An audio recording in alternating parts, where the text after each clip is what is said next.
इस बार जब मैं पाकिस्तान आई तो मैंने रिसर्च करना शुरू किया कि गुजरांवाला में एस्थेटिक्स के स्किन ट्रीटमेंट कौन कौन से क्लिनिक्स में किए जाते हैं। For example micro needling, chemical peel, Botox etcetera. तो मैंने जो रिसर्च किया उसमें काफ़ी क्लिनिक्स जो हैं वो अवेलेबल हैं सैटेलाइट टाउन में, और कुछ जो है वो गुजरांवाला कैंट के इलाके में भी अवेलेबल है। लेकिन मैं कुछ ऐसा चाह रही थी कि जिसमें डर्माटोलॉजिस्ट हो और उसके साथ साथ एस्थेटिक के ट्रीटमेंट किए जाए। तो टू माई सरप्राइज़ मुझे एक बड़ा अच्छा क्लिनिक मिला यहाँ गुजरांवाला कैंट के इलाके में। यहाँ पे इनका नाम डॉक्टर अक्सर सुलेमान है। ये डर्माटोलॉजिस्ट हैं और इस क्लिनिक को खुद ही रन करती हैं विदाउट एनी रेफरेंस। ये मेरा इनके पास पहला विज़िट था जो कि बड़ा अच्छा रहा। अच्छा, इनके लीफलेट पे इनका एड्रेस नहीं है, लेकिन मैं आपको बता दूं, जब आप गुजरांवाला कैंट में जाएंगे और रावली गेट से एंटर होंगे तो लेफ़्ट साइड पे इनका रोड पे ही क्लिनिक है। तो मैं इनके पास आई थी माइक्रो नीडलिंग कराने। ये मैं पहली बार इनसे PRP with glow serum micro needling का सेशन करवा रही थी। इसमें सबसे पहले आपके फेस पे टॉपिकल क्रीम लगा के आपकी स्किन को नम कर देते हैं। उसके बाद ये जो पेन है इसमें टाइनी नीडल्स होती हैं जो कि आपकी अपर स्किन लेयर को डैमेज करती हैं। इस डैमेज के नतीजे में क्या होता है कि आपकी स्किन रीग्रो करती है, that brings more glow by producing collagen and elastins. Micro needling दो तरह की होती है, एक तो रेगुलर और दूसरी जो है वो PRP के साथ होती है। तो मैं आपको एक्सप्लेन करती हूँ कि माइक्रो नीडलिंग PRP के साथ कैसे होती है। तो सबसे पहले क्लाइंट का ब्लड विड्रॉ करा के उसको सेंट्रीफ्यूगल मशीन में डाला जाता है, जिससे प्लेटलेट रिच प्लाज्मा सेपरेट कर लिया जाता है। शॉर्ट फॉर्म में इसको PRP कहते हैं। तो इसी PRP सीरम को स्किन में इंजेक्ट किया जाता है। कैसे? उसी माइक्रो नीडलिंग पेन के थ्रू, ताकि वो स्किन में अच्छी तरह से पेनिट्रेट हो जाए। तो ये जो सीरम है जो ब्लड से निकाला जाता है, इट हेल्प्स रीग्रो स्किन। जो PRP ग्लो सीरम के साथ माइक्रो नीडलिंग होती है उसकी price I believe few thousand ज़्यादा है वर्सेस रेगुलर माइक्रो नीडलिंग के। सो इट्स ऑप्शनल, अगर आप कंफर्टेबल हैं you should do that. Procedure करवाने के बाद स्किन अभी भी टाइट थी और नम थी, और आप थोड़ी सी रेडनेस भी देख सकते हैं विच इज़ वेरी नॉर्मल।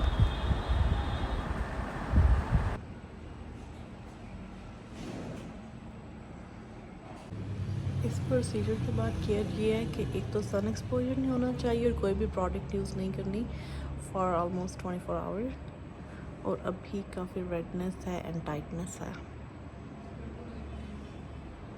और नमनेस जो है दिस साइड के एन आवर और 30 मिनट में चली जाती है।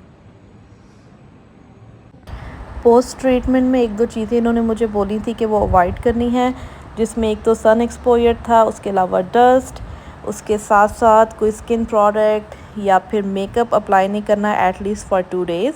आफ्टर 2 डेज़ आप कुछ भी अप्लाई कर सकते हैं, और सनस्क्रीन तो डेफिनेटली अप्लाई करनी है।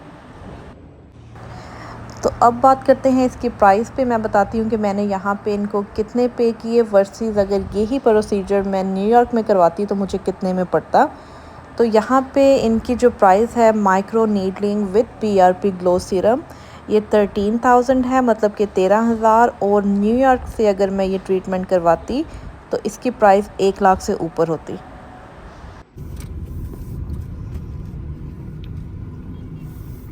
कौन से वाली खानी? मीडियम वाली। एक कुल्फी ले आई यार। 40 वाली 60 वाली 100 वाली 60 वाली 40 वाली, 60 वाली, 100 वाली। एक ही मिनट। एक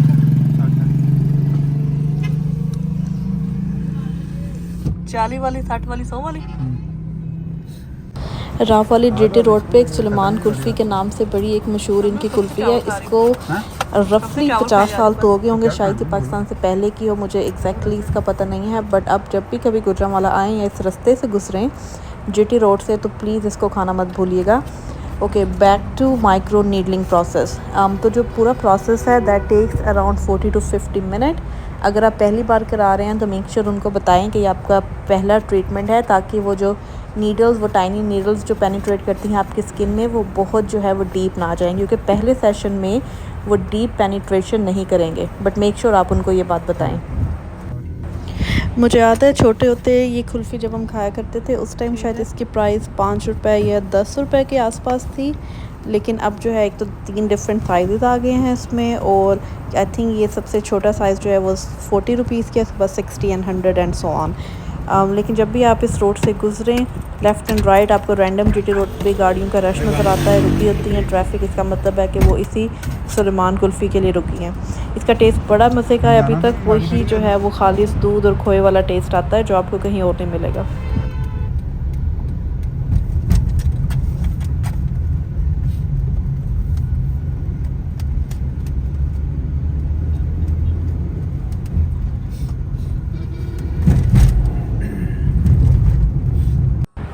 ये देखें हमारी बेटी आराम से घर पे सो रही थी, जो इसका आजकल स्लीपिंग ड्यूरेशन है वो तकरीबन 3 घंटे है। और एक काम जो हमने किया है, इसको हम आदत नहीं डाली कि अंधेरे में सोए, तो रिगार्डलेस ऑफ लाइट ये आराम से सो जाती है। ये देखिए कुछ घंटे बाद प्रोसेस करवाने की रेडनेस बिल्कुल ख़त्म हो गई है। कुछ लोगों को मैंने सुना है कि can take up to 2 days, लेकिन मुझे जो है वो रेडनेस का इतना इशू नहीं हुआ और फील भी नहीं हो रहा कोई भी नमनेस। ये है अगला दिन, हम निकले हुए थे आज बाहर। ये गुजरांवाला की बड़ी एक फ़ेमस नहर है जो कि इतनी साफ़ तो नहीं है जितनी कि लाहौर में आपको साफ़ जो है एक नहर देखने को मिलती है, या फिर फैसलाबाद जो कैनाल रोड है वो भी साफ़ सुथरा है, लेकिन यहाँ पे इसकी इतनी कोई मेंटेनेंस ख़ास करता नहीं है। तो अच्छा खासा नहर के आसपास आपको कचरा देखने को मिलता है, पर चलो एटलीस्ट एक वाटर बॉडी है। जब भी आप माइक्रो नीडलिंग या कोई और ट्रीटमेंट करवाएं उसके एटलीस्ट 2 दिन तक आप अवॉइड करें मेकअप यूज़ करना। अगर आपको मेरी तरह किसी शादी पे जाना पड़ जाए तो बिना मेकअप के जाएं, बट मेक श्योर कि आप मेकअप अप्लाई ना करें। तो यहाँ पे हम पहुँच गए हैं एक शादी में, और आपको पता है जब शादियों में खाना आ जाए तो कैसे हर तरफ हलचल मच जाती है, तो ऐसा ही कुछ हो रहा है। इस शादी में भी खाना आ चुका है, और आई थिंक निकाह की भी ये जो पैकेट्स होते हैं ये तकसीम किए जा रहे हैं इस टाइम।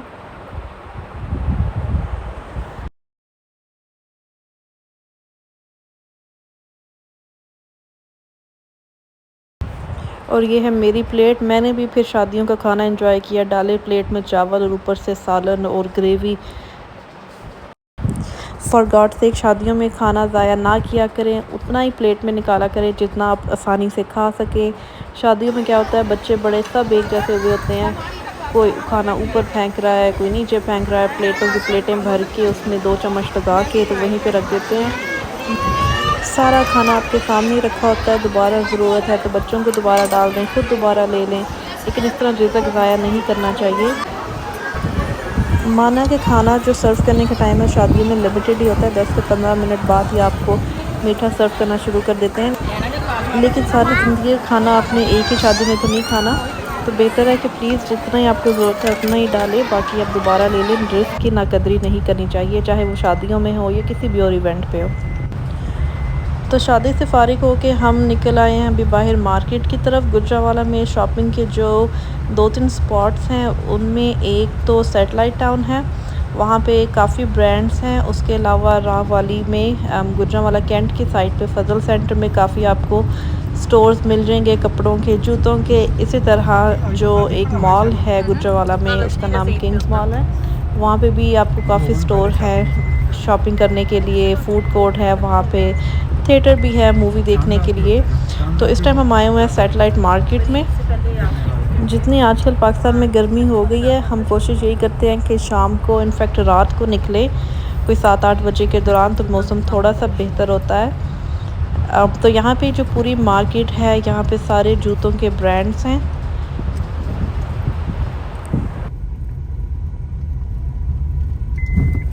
यहाँ जहाँ जगह मिलती खड़ी कर दूँ, जहाँ जगह मिलती है वहाँ खिलाते लाद दूँ। फिर पैदल वॉक करते हैं। यार वाकई आज तो नहीं है रश, सो में इवन रेगुलर डेज में इतना रश होता है। या हम लोग जल्दी निकल आए अफ्तारी करके। एग्जैक्टली क्या टाइम हुआ है? 7:15 हुए। चलो सही कह रहे हैं, अभी रश नहीं है क्योंकि हाँ एग्जैक्टली अभी देख रहे हैं आधे घंटे में। उस दिन ही देख लो क्या हाल था। असल लोग में अभी इतनी देर में तो खा पी के दोबारा नमाज पढ़ने जाते हैं, नमाज पढ़ के आगे फिर खाते हैं, तो टाइम लग जाता है। ऐसे हो नहीं सकता। सेंचिया सफ़ायर किधर? अलकरम ये आ गए, ओरिएंट के पास ही है कहीं। आई थिंक इसी मॉल में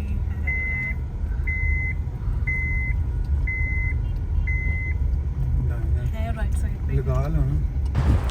इस साल पाकिस्तान के जो ब्रांड्स की रेडी टू वेयर शलवार कमीज़ की कलेक्शन आई है इतनी निकम्मी, आप यकीन करें मैं कोई 10 डिफरेंट स्टोर्स पे गई होंगी और ऐसा फ़ील होता है कि हर स्टोर पे एक ही चीज़ है।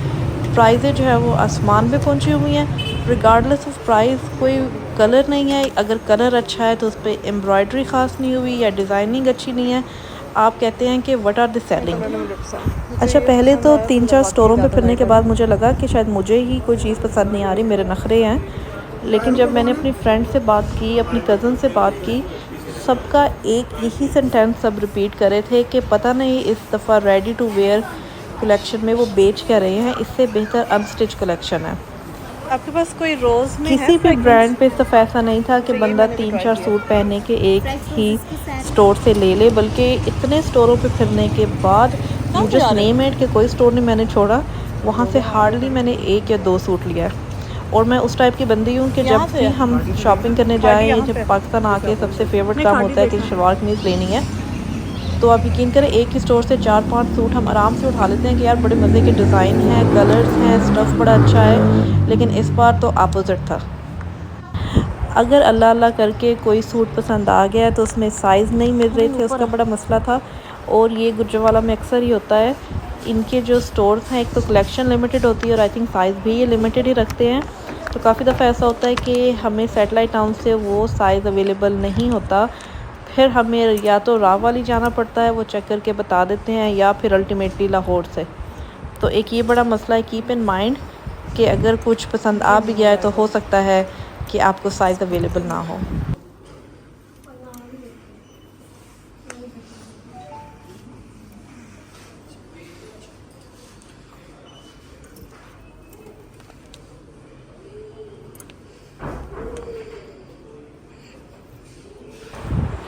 खाड़ी से भी मुझे कोई पसंद नहीं आया ख़ास सूट। अगर कमीज़ अच्छी है तो उसका दुपट्टा बेकार है। फिर हमने नक्शी का चक्कर लगाया, देखेंगे नक्शी पे कुछ अच्छा मिले, लेकिन एज़ यूजुअल नक्शी पे हर दफ़ा ही एक ही स्टफ़ होता है उनके कपड़ों का और उसी तरह की कढ़ाई होती है, बस कलर स्कीम चेंज कर लेते हैं। आई थिंक इनको चाहिए कि थोड़ी सी ना चेंज लेके आएँ अपने ब्रांड में, अपने कपड़ों में। वही बात जो मैं अभी करी थी, अगर गलती से कोई सूट पसंद आ गया है तो उसका साइज़ अवेलेबल नहीं है। साइज़ गुजरावाला में कहाँ अवेलेबल है? राववाली कैंट। तो अब हमें राववाली जाना पड़ेगा वो साइज़ लेने के लिए। अगर जल्दी आपको नहीं है तो आप इनसे रिक्वेस्ट कर सकते हैं, वो अपनी दूसरी लोकेशन से आपको 1-2 दिन में मंगवा देंगे, या फिर they can place N order online, तो आपके घर पे भी डिलीवर हो जाता है। लेकिन जिनको मेरी तरह जल्दी है कि आज जाना है और कल कपड़े चाहिए, तो उनको one location to other location चक्कर लगाने पड़ते हैं। ये जो कैंट वाला सफ़ायर है, इसमें ज़्यादा वैरायटी थी बनिस्बत सैटेलाइट टाउन के। बहुत से आर्टिकल वो थे जो देखने में वहाँ नहीं मिले, बड़ी लिमिटेड से वहाँ पे वैरायटी थी। अगर आप में से भी कोई मेरी तरह पाकिस्तान आके शॉपिंग करते हैं, कपड़े शलवार कमीज़ें लेते हैं, मैं तो सजेस्ट करूँगी go to a bigger place, for example Lahore या इस्लामाबाद, पैकेजेस मॉल, या फिर जो लाहौर में एक और मॉल है आई थिंक एम्पोरियम मॉल, उसमें बहुत ज़्यादा वैरायटी है। मेरा तो यही ख्याल है कि जब आपने हज़ारों लाखों में पैसे लगाने हैं तो यू रादर वाना गो टू दैट प्लेस जहाँ पे आपको ज़्यादा वैरायटी मिले और आपको ज़्यादा चीज़ें पसंद आएंगी, बजाय कि लिमिटेड स्टोरों पे आएँ और लिमिटेड चीज़ें ख़रीदें। फिर क्या होता है, चाहते ना चाहते हुए भी कोई ना कोई प्रिंट पसंद करना पड़ता है, क्योंकि कपड़े तो अब ज़रूरत है जी, और पाकिस्तान में यही पहने जाते हैं। तो यहाँ से हमने लिए हैं 2 सूट रेडी टू वेयर के अलावा इनके पास अनस्टिच में भी वैरायटी है, जो कि इस दफ़ा पाकिस्तान में अनस्टिच में काफ़ी अच्छी वैरायटी अवेलेबल है, लेकिन मैं उस तरफ गई नहीं।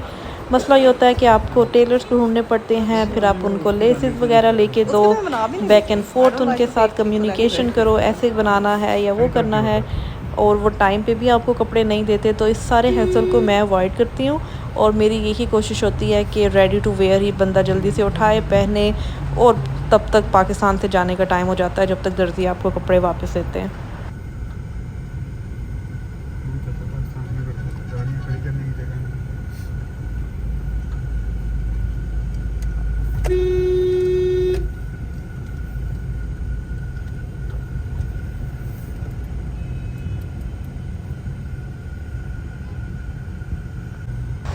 ये है फजल सेंटर जो कि राहवाली गुजरावाला कैंट के करीब जीटी रोड पे आता है।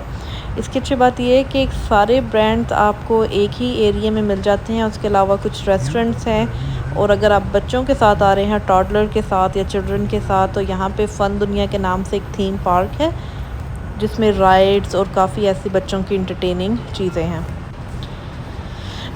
तो फजल सेंटर पे हमने देखना था शनायर की इस लोकेशन को। शनायर के कपड़े कुछ मुझे इस दफ़ा पसंद आए, लेकिन मसला वो साइज़ का था। आई बिलीव एक्स्ट्रा लार्ज इनके पास साइज़ अवेलेबल नहीं होता, और जो लार्ज है which is equivalent to medium. बाकी काफ़ी ब्रांड्स का जो मीडियम है वो इनका लार्ज होता है। तो ये है फजल सेंटर, काफ़ी ब्रांड्स है, एक के बाद एक दुकानें आपको यहाँ देखने में मिलती हैं। उसके अलावा यहाँ से शुरू हो जाते हैं रेस्टोरेंट, और कुछ ये आउटडोर सिटिंग है। अगर मौसम अच्छा हो तो इनकी आउटडोर सिटिंग का बड़ा मज़ा आता है। और जब आप एग्ज़िट करते हैं इस सेंटर से, तो यहाँ पे काफ़ी जो शॉप्स हैं वो जूतों की भी हैं। काफ़ी अच्छे शूज़ यहाँ से मिल जाते हैं। अगेन यहाँ के स्टोर ज़्यादा बड़े हैं, यहाँ पे वैरायटी ज़्यादा है कंपेयर टू सैटेलाइट टाउन।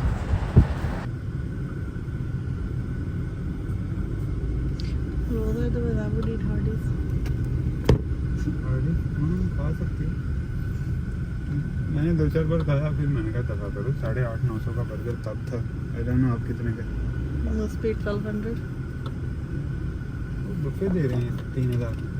3000 में होता है। टर्किश है। अच्छा, अगर जूतों की बात की जाए जो पाकिस्तान में मिलते हैं, मैंने ज़्यादा तो शॉपिंग नहीं की जूतों की। मैं यही कोशिश करती हूँ कि जो कंफर्टेबल जूते हैं मेरे, मैं वहीं से लेके आऊँ।